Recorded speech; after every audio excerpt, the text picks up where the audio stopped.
Thank you both for being here, and thank you, Mr. Countryman, for being available to answer questions before this hearing to all of us on the panel here.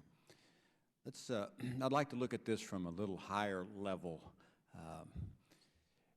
This is an agreement between the United States and China to let us do business with China in the nuclear industry. Is that a fair statement? Civilian nuclear capability.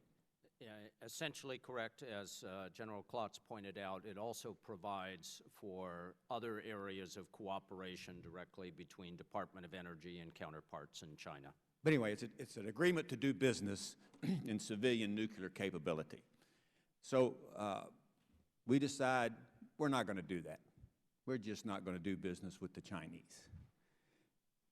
The void, and just correct me if I'm wrong, what would occur is then that our nuclear technology, which I think is the best in the world, bar none, rather than they being in China, helping them develop their nuclear capability, and I mean in China, they would be there physically to monitor the construction of these plants. Is that a fair statement?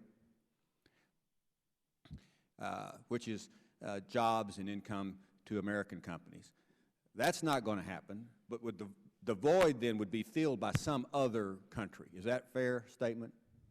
Absolutely. There are other countries that are eager to sell nuclear power plants to China. Like France, Russia maybe.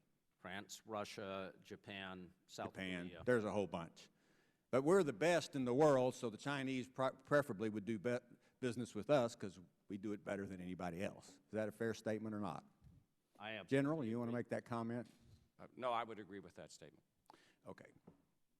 So not agreeing to do business with them causes a void that's going to be filled by somebody else. And all of the issues that were discussed with the problems, possible problems with the Chinese cheating, I know we'd be shocked if they did, are still going to occur. All of those issues are still going to occur with their proliferation with other countries if they choose to do so. Is that right or wrong? Yes, sir, and our ability to engage with the Chinese on all of those issues will be diminished. Because we don't have agreement to do business with them. Also under this agreement, does the U.S. government and our different departments manage and control and authorize what we actually sell to China? Yes. Okay. Let me ask you a question, General. I know you're Air Force guy, as I was, but I saluted folks like you being just a sergeant.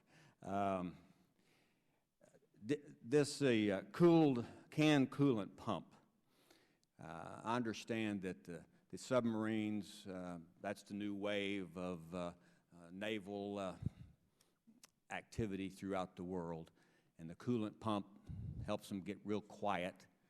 We've heard some concerns about the canned coolant pumps and that technology being transferred to China.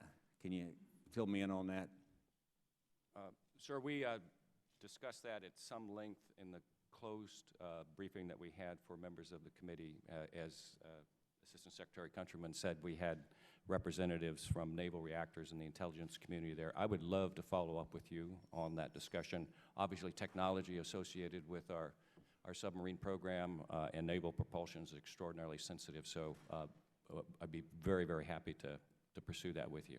All right, we'll follow up on some other basis. So, based on everything you know, both of you, this is my last question. Based upon everything you know, the criticism, the concerns, the Chinese, the deal with the dealing with them on a arm's length basis, do you recommend that Congress approve or disapprove this agreement?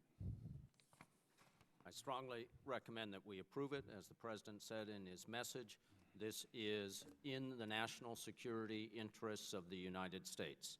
It succeeds if we implement it faithfully and carefully, and that is what both of our agencies are pledged to do, And of course, we are pledged to keep the Congress closely briefed as we do so. I would agree. General. I would agree, sir. It is important to us both for our non-proliferation objectives as well as our commercial interests in this growing market for nuclear power around the world.